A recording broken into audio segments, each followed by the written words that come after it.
Hello, everyone. Welcome back to another episode of Integrative You Radio. We have a fun one for you guys today.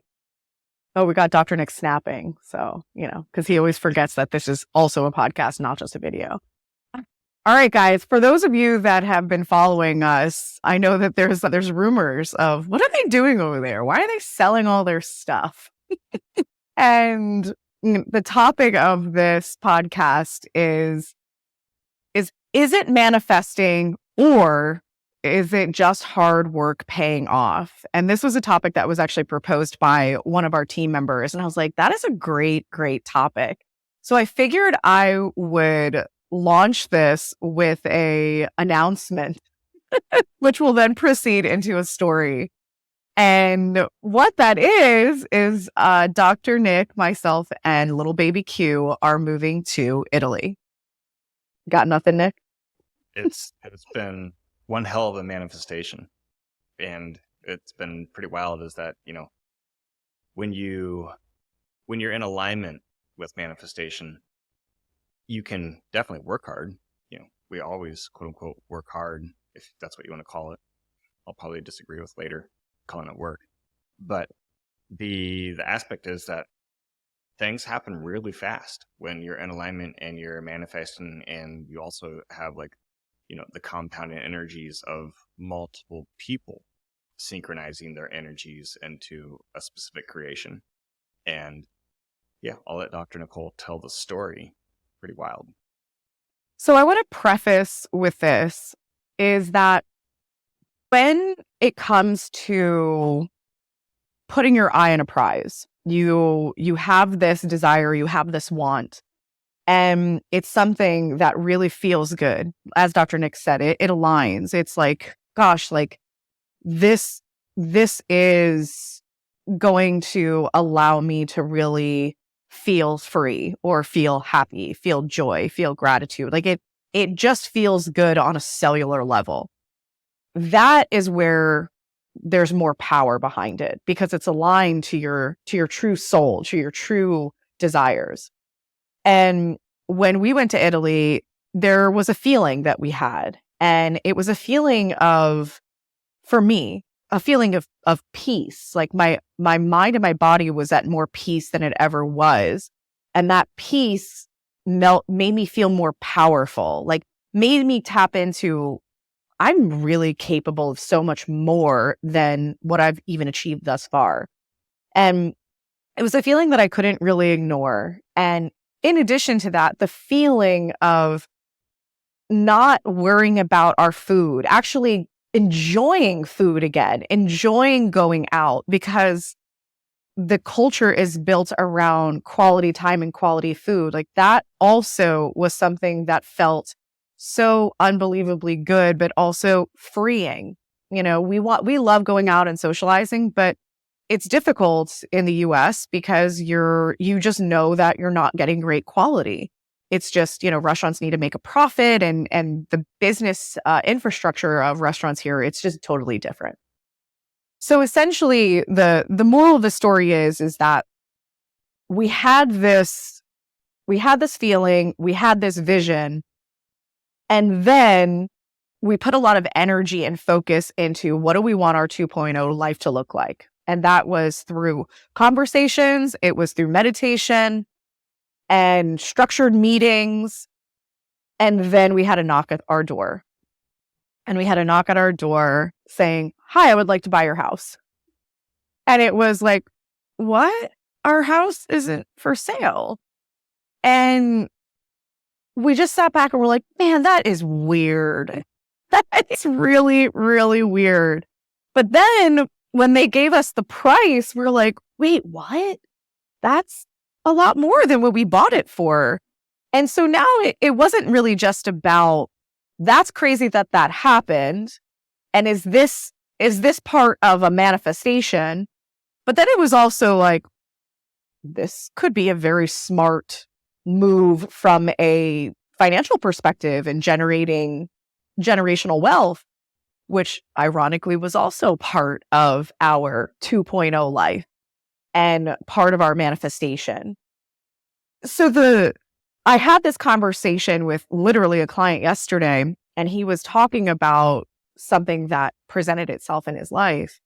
And I congratulated him. I go, congratulations, you just manifested. And he's like, what do you mean? No, it's like my friend and she got an in and she just really liked my painting and this and that. And I'm like, no. No, you just manifested and now don't ignore this opportunity. And I think that's the biggest thing that I want to drive home in this podcast is that we can have this idea of something we want. We have this vision of our dream life. And if we think it's out of touch, that's okay. It's supposed to feel stretchy. But if we're not paying attention, we could actually let the opportunities pass us by that are actually the stepping stones to the full creation of the manifestation. Yeah, I think that's an amazing point, because most people, you think about manifestation, they think about, setting a prayer or meditation or sending good affirmations or writing stuff on paper and lighting it on fire and letting it go up and to the ether. That's a big, there's all kinds of things. But it's actually like a alchemy trick. I don't know why I'm blanking out on it. I've done it before. I've done all the things.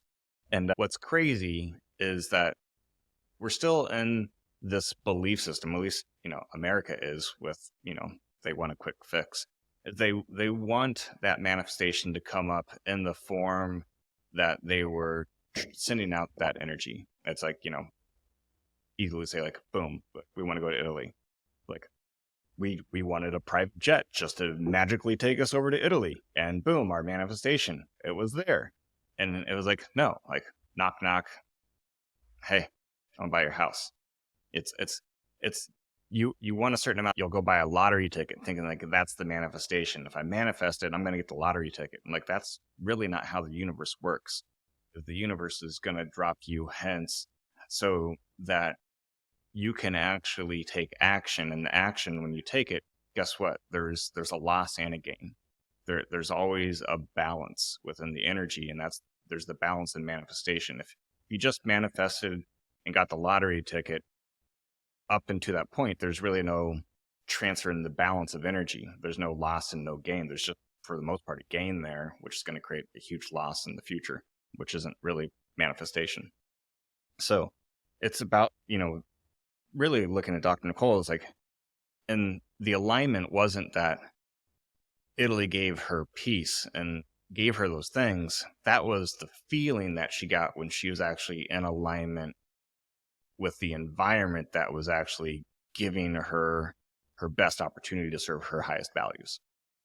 And because she's living in an environment right now that's deterring her away from living those values, then she has to spend time on lower productive actions of constantly searching out healthy food, spending more money on actual food and not lab grown food, and like all these things, which takes away the feeling of peace. So when you put her into an environment that actually allows her just to be more in a higher resonance that's congruent with her highest values, she's going to feel peace. So I just want to put that out there, because you're searching for peace. That's not what you want to manifest. The peace was just the side effect, the feedback mechanism that showed her that she was in alignment with being her more authentic self. Well, and I think that's something that just really, we've talked about this before, but this idea of distraction is detraction. And I found that because of, certain things being out of alignment, wanting to, one, have healthy food. I want to feed my child healthy food. I want to be able to go out and socialize and not be kicked out of a restaurant if I'm not eating and drinking and gorging myself. Something that's a little bit more slower paced, something that's built around that community. And it's when all of those things seem really difficult, it's like a level of distraction, which is then detracting me from, not just me, detracting us from what is going to actually allow us to fulfill our goals or fulfill our values. And I think that's where that level of peace came from, is there was less distraction. It was just living. And that is something that I want. I have big goals, And I want to focus on that and not be detracted from it by things that are not allowing me to live my life easily. So when jumping back into this aspect of manifestation versus working hard, what advice do you give to people? Because I mean, you're a business coach, you're a doctor, kind of like a life coach too in that sense. And energy flows where attention goes. So is it about not working hard? Is it about working hard with manifestation? Like, I think that's a really, really great question. The thing that I always say is that it's your A to B. And Keith Cunningham talked about this in his book, Road to Less Stupid. And he said, a lot of people don't want to look at where they are right now because they don't want to feel guilt and shame about not being where they thought they were going to be. But if you want to create your B, you want to create your 2.0, you want to create your future vision, great. We need to do that. And it needs to be extremely, extremely clear on what it looks like, it feels like, and it sounds like. So if you have this 2.0 vision of who you are as a person, what your family looks like, what your business looks like, how do you talk? How do you walk? How do you talk to other people? How do you look? How do you dress? How do you feel every day? Do you feel energized? Do you feel joy? Do you have fun? Do you feel exhilaration through adventure? Like, if you can tap into those three, you're going to be very, very clear and intentional on what your 2.0 is, what your B is. But the thing is that some people don't have a clear point of where they're going. They don't have a clear vision of where they're going. And then some people that do have that clear vision are not willing to be transparent and vulnerable about where they are from a place of curiosity, not from a place of judgment. And so you need to be clear about both, because if you use the simple example of if your destination is, let's say, Italy on a map, and you're located in New Jersey versus you're located in Hong Kong, like that roadmap, that journey looks very different. And so if you could be clear on where you are and where you're going, then you're going to be very, very clear on what those steps are. And now you're not wasting time and energy because you're extremely methodical and intentional about the steps that you're taking, the aligned action that you're taking. And this is a conversation about personal life. This is business, because I had a conversation the other day about a woman with her business, and she's looking at the external market and she's looking at her competitors in her area, and she's like, well, I should do this and I should do this and I should do this. And I'm like, but what if you shouldn't? Which one of those things gets you really, really excited and lights you up and is actually part of the bigger vision? And she's like, well, I'm just so in the trenches right now, I haven't really thought about the bigger vision. I'm like, well, it's time to think about the bigger vision, because otherwise you're going to make a lot of decisions, waste a lot of time and money on things that are never going to go anywhere. And then you're going to be on this merry-go-round, and that could go on for 1 year. It could go on for 20 years. And that is something that I know we have experienced firsthand. So it's not about sitting around and meditating all day, but 80% of creation is about aligning your mind and your inner, like, I feel like some people don't understand this word of soul. It just means like what really resonates with you, what really resonates with your values, what really resonates with what's important to you. Like, if you can focus in on that, remove the limitations of all the shit people tell you can't do, remove your own limitations of what you tell yourself you can't do and accomplish, and then you focus in on the rest of that 20% being extremely methodical and aligned action, then everything is it's going to feel a lot easier. It's not going to feel like I'm working so hard and I'm one step forward, two steps back. Like, you're going to be working very methodically, but you're going to see that you're going to continue to move forward. Yes, of course there'll be obstacles, but they're not knocking you down. They're pushing you back a little bit, but you're still able to progress forward. So I took 4 things away from what you just said. Okay. first one was actually a slight correction. So you're resonating with your spirit. Your spirit, that you're talking about things that you love. That's your spirit's inspired purpose. Your soul is your SOUL, state of unconditional love. That you're just pure love. You love everything. Everything's just fucking. That's a work in progress. Unicorns and sunshine, all the things.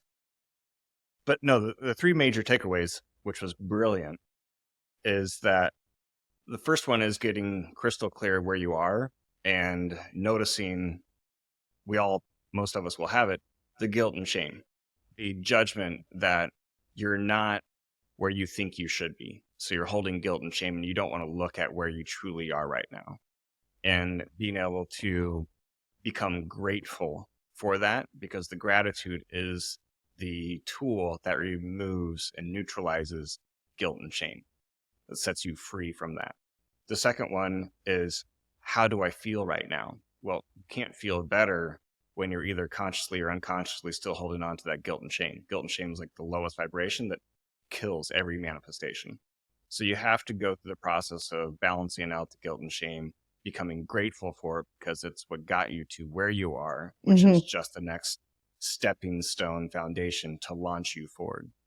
And the second part of that feeling is to start holding on the small aspects of where you do hold that vibration of what you're trying to manifest already, and to grow that level of vibration, that level of frequency inside of you, so that you strengthen that. And that's like the big part of manifestation, is that you tap in and get crystal clear of the feeling of what you're trying to really become, and you just grow that.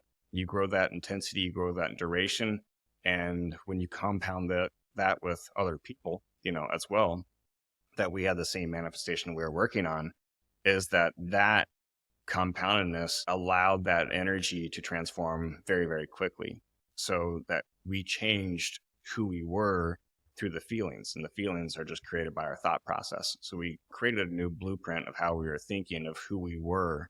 And that, which takes me to number 3, is work harder on being, not doing. So Dr. Nicole said that 80% is like going through and changing the feeling and changing the thoughts that create those feelings. Well, work really, really hard on changing that level of being, that experience of who you are. And then the 20% of the physical action of what you're doing is going to be more fluent, going to be more coherent. You're not going to be wasting time. You're not going to be wasting energy. You're not going to be wasting money on that merry-go-round. I thought that was brilliant. Well, I would love to just give people more tips and tools, because I know that naturally, if I listened to this podcast years ago, I would have been like, good for them. That's not for me. That my life is hard, that things don't come to me easily. And, good for them, essentially. And I'm going to interrupt and say, bitch, this wasn't easy. Well, that's kind of the point, is you said this before and we didn't really expand upon it, is the idea of loss and gain. So for those of you that you're in life right now, things might be rough, things might be just stagnant. Or you're like, I'm doing pretty good, but I'm ready for this 2.0. I'm ready for something more. I just don't know what it is. No matter really what phase of life you're in, you have an opportunity to leverage this information and to leverage this idea of stepping into being the creator of your life. We all have this opportunity. We were actually born with it, but our lives have detracted us from it. And it's detracted us by telling us what we can't be. And this is from family and mentors and professors and teachers and parents. And, we have absorbed the limiting beliefs of all of these people around us, all of these organizations around us. It has taken us away from what we are capable of, because we were fucking capable of a lot. But I think that there is this fantasy of there's going to only be positives and no negatives. One, that idea of positive and negative is really just perception. And when we embarked on this, the reason why we told that story the way that we did is we had this vision of going to Italy. We did not want to sell our house. We didn't think, we weren't even thinking about that. We were like, oh, well, our house is pretty close to the beach. Why don't we, try to maybe rent it out? And, we were weighing out all these options. And then that presented itself. And that was for me, not really for Dr. Nick, like that was devastating. The idea of like, okay, well, one, this is going to give me my manifestation.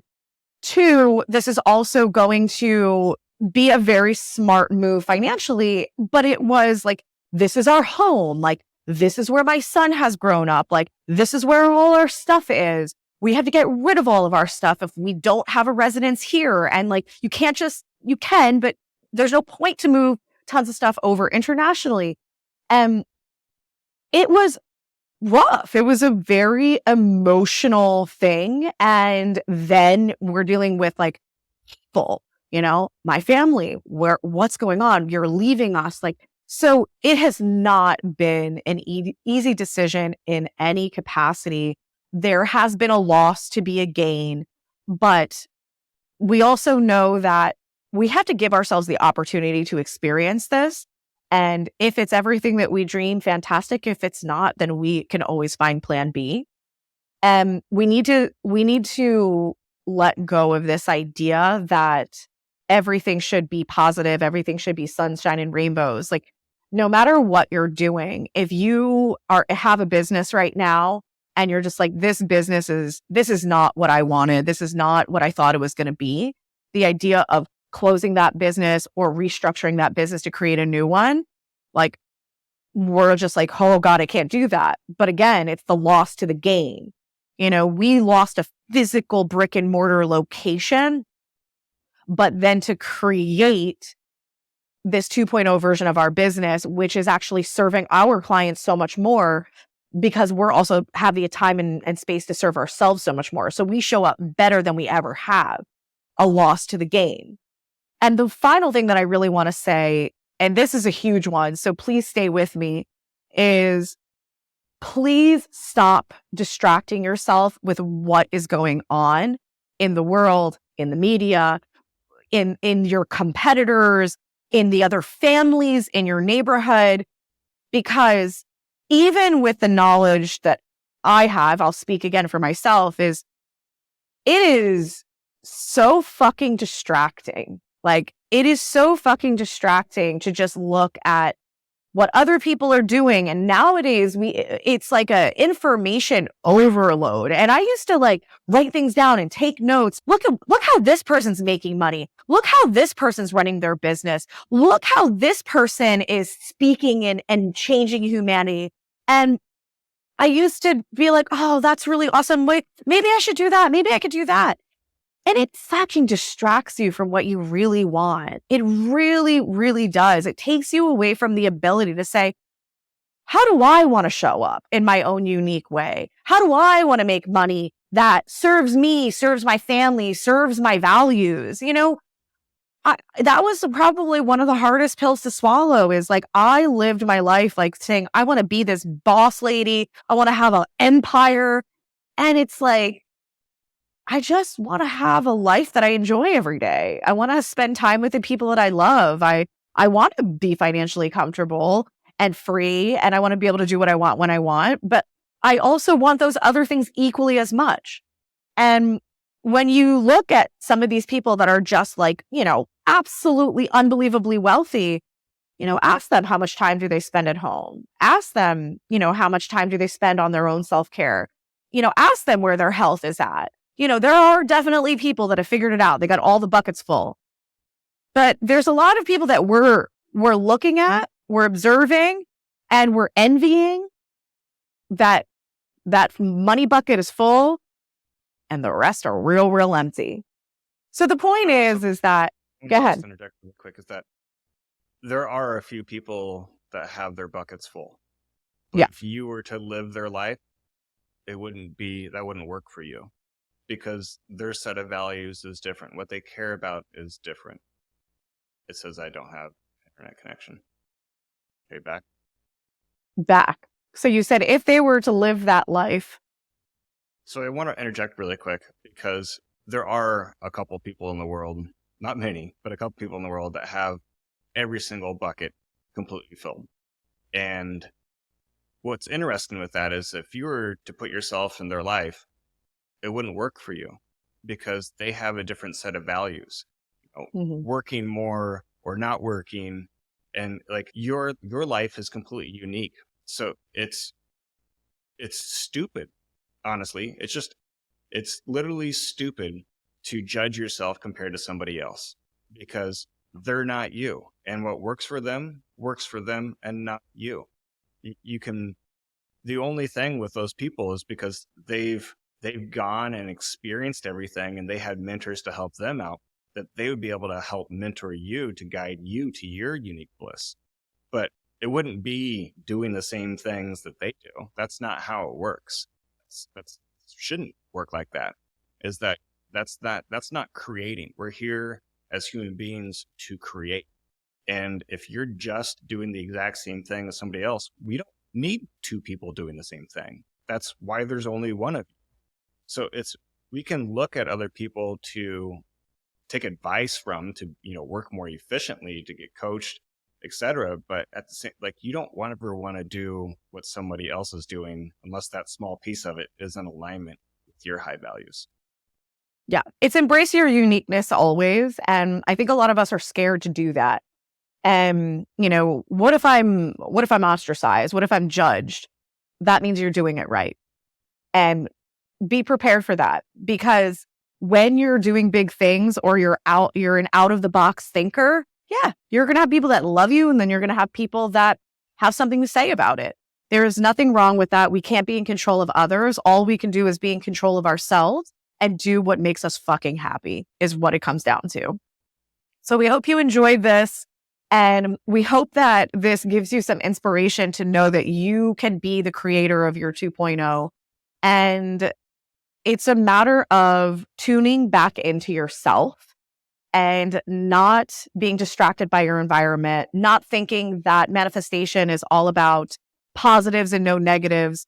And it's also about creating awareness around the opportunities that present themselves in your life that are the stepping stones to the creation of what you truly want.